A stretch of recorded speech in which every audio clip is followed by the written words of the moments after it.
not immediately check the program.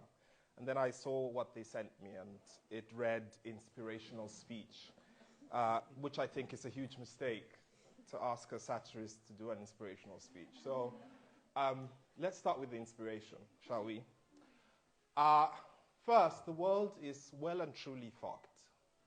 That's, I think, a great way to start this. I mean, all the evidence that we see, the climate crisis, food shortages, pandemics, floods, belligerent dictators who go mad and start wars, women losing rights in well-established democracies, fascism growing across Europe, a crisis of migration, Rihanna refusing to give us another album, and Kim Kardashian going back to dating white men. All of this evidence tells us that the world is in a deep, deep mess. And here we are, journalists, writers, wading through the cacophony of voices and actors from good to vile, all of whom now, thanks to social media, have an internet penetration, have a global platform to spread everything from cat videos to live streaming when they shoot up a school. Individuals have become something of media organizations, and persons who are intent upon spreading disinformation have a high range of tech tools at their disposal, tools which are capable of misleading even the most experienced fact checkers and journalists. These tools and microblogging platforms have changed the game in many ways.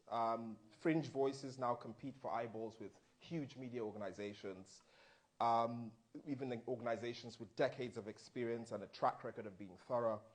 Algorithms work to trigger as much emotion as possible, driving engagement and poisoning the public space. On the one hand, people whose voices were never heard, whether because of injustice or oppression, or maybe because they lived in their grandmother's basements, can now be heard, and they can catch the attention of people in far-flung corners of the earth. They can either cry for help or make spurious claims that destroy the lives of people. Established authority, governments, institutions have all lost the trust of citizens. And this has happened all over the world. And people are increasingly crowdsourcing the solutions to their problems. So that when it truly matters, when, for example, doctors are given life-saving information to people in a new pandemic, when scientists are providing solutions, we can have fringe voices who insist on doing their own research. Because for them, doctors cannot be trusted, big pharma cannot be trusted, politicians cannot be trusted, and worse, even mainstream media cannot be trusted by people who have been at the receiving end of hegemons, orthodoxies, institutions who have hurt them time and time again. I think I ordered a donor. So what then is the role of the journalists in a world that is without trust, in public spaces that are replete with violence, in a media space that is full of bad actors who are adept at planting the seeds of disinformation? One thing that has not changed and will not change is the need for trust, and the need for journalists to have the trust of the citizens they serve. The media will change, the ways of storytelling will change, but trust, I like to say, trust is like a flat tummy after you've turned 40. Once you lose it, it's very hard to get it back. We know that journalism, as one of the most crucial elements of a democratic society, of a free society, shines light on those who wield power. Those who wield power and do things in the dark, brings it to light. But light does not always disinfect. This duty to shine a light is capable of being exploited by those who are bad actors, and they can dupe even the most well-meaning journalists who chase truth. We know now that news is faster than ever before, and many journalists find themselves chasing after truths when lies have made their way many times around the world. And so some have, by the mere fact of fact-checking spurious claims, played into and given oxygen to claims that were intended to cause destruction. And so for many people, when they cannot trick journalists into picking up news that is false, they then trick them into fact-checking news that is false. And so the journalist goes and says, I'm fact-checking. And what happens? As you fact-check, I see it, oh, is the claim that, Elnathan has a six-pack true? And then people start to Google Elnathan six-pack. And the point was for me to have that out there. And once you start Googling, the blogs that say Elnathan has a six-pack, journalists are lying to you, come up. All of the fringe newsletters come up. And I see it. And you cannot tell what they will take, whether this big media in which they have no trust, or these sexy articles that tell them, actually, you can't trust these people. There's something, brewing beneath the surface. So building public trust must involve new ways of engaging with disinformation, not always prioritizing speed or breaking news. We will always have breaking news, but some among us who are studying to be great journalists must commit to the slow grind of sifting not just fact from fiction, but also the newsworthy from that which is not newsworthy, the newsworthy from that which is merely a fleeting trend or gossip. In a world that favors speed, boldness means stopping, breathing, and asking whose interest is served by engaging with this hot topic now. I often ask myself why people are drawn to disinformation in the first place. Well, as we've said earlier, people are looking for solutions to their problems. The world has failed them. Politicians have failed them. Their families have failed them. Religion has failed them. Their lovers have failed them. And so they turn to the only place that is as yet not regulated the way their entire lives are. And they find people who are asking the same questions. They find people who have the same doubts. They find people who have the same weird symptoms after taking a vaccine shot. And they form community, the community of the unheard, the community of people who have been rejected by established authority, including media organizations who chase the big sexy news. And what happens is that we have silos of people that are growing and growing and increasingly networking with each other and forming groups that will eventually crumble us, and crumble the world as we know it. So I often say that journalism must listen more and react less. They must listen not just to trends and triggers. They must resist the urge to lead with what bleeds. And they must ask, am I here to merely announce the end of the world? As we know, like I said, the world is fucked.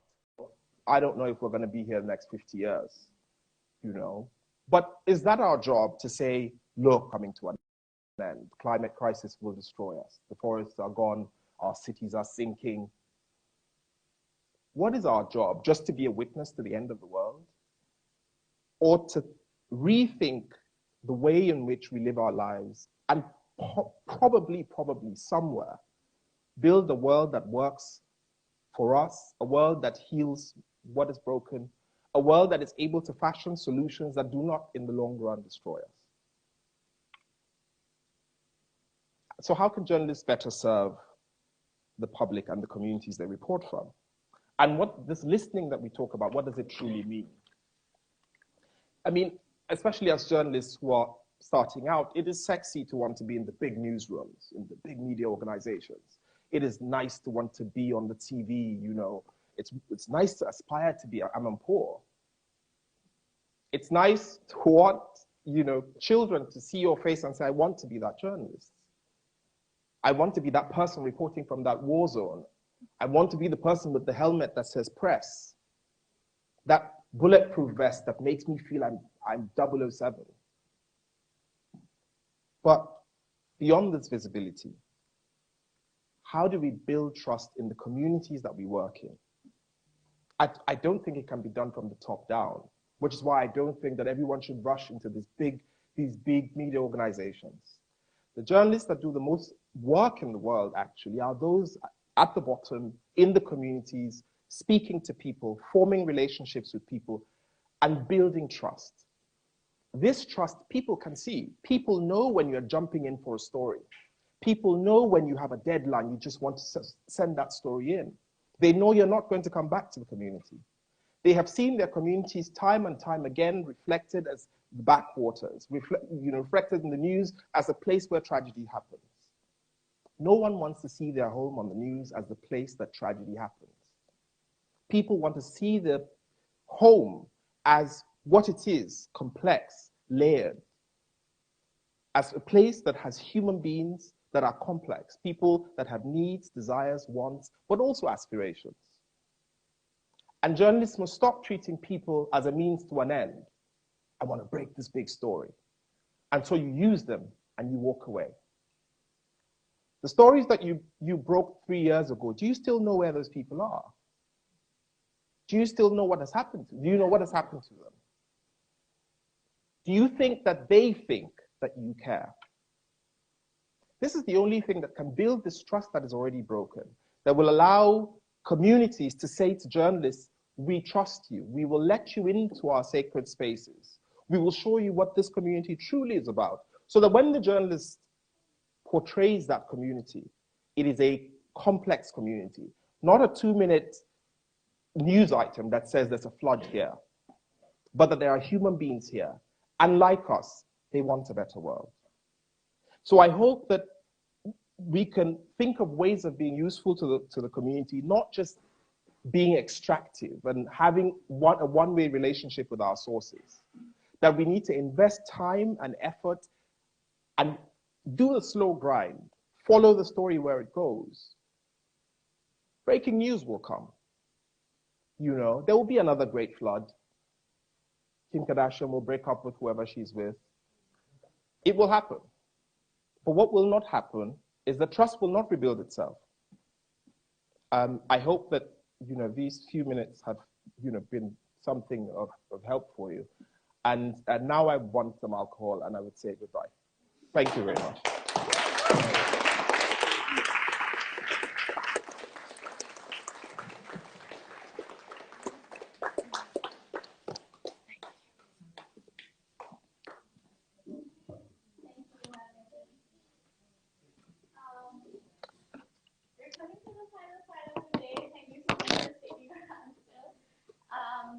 So the next person I want to introduce is very special to my heart. She's a Berlin-based Pakistani singer, songwriter. The first time that I saw her play live, I literally had tears in my eyes. So I really hope you will enjoy her performance. And her name is already on the schedule, which all of you probably have in your phone. So please type her name in Spotify, Apple, all of the streaming services. She's everywhere. And please, please, please give her a big round of applause.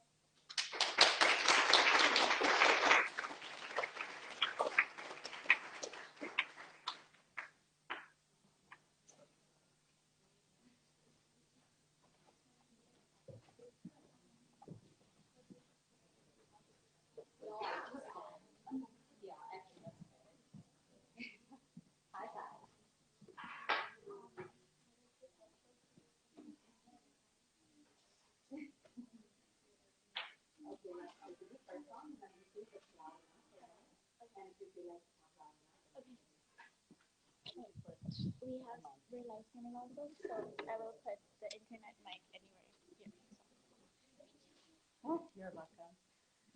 Hi guys. Thank you, Zara, for the lovely, heartwarming welcome. My name is Sameer Qasim, and I know you guys have probably had a long day, but I'm going to sing a few songs for you. And then we can get to the best part of the night, which is alcohol. Or more alcohol. I don't know. You're already drinking. Okay, cool. Later on, I can also show you guys my Spotify if you want to follow me or follow my music. Cool. All right, we start with the song.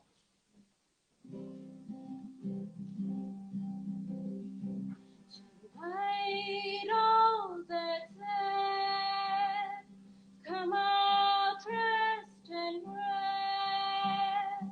I have a feeling you're right in the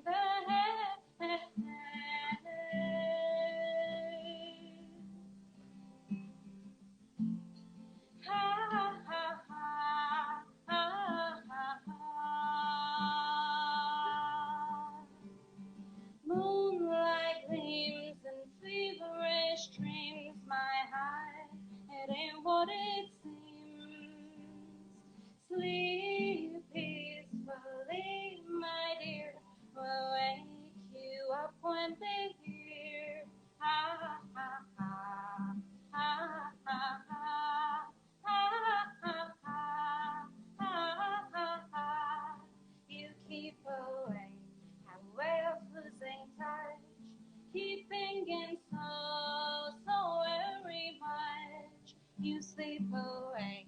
So now where we time to go, no one will ever know. Oh, oh,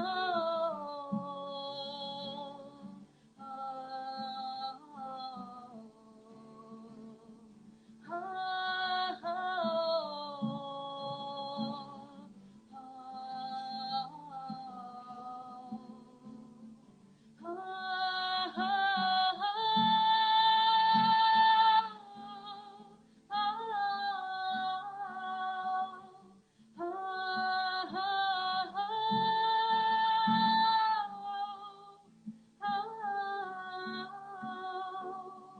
I'll keep singing my song for all who want to hear. I'll be just where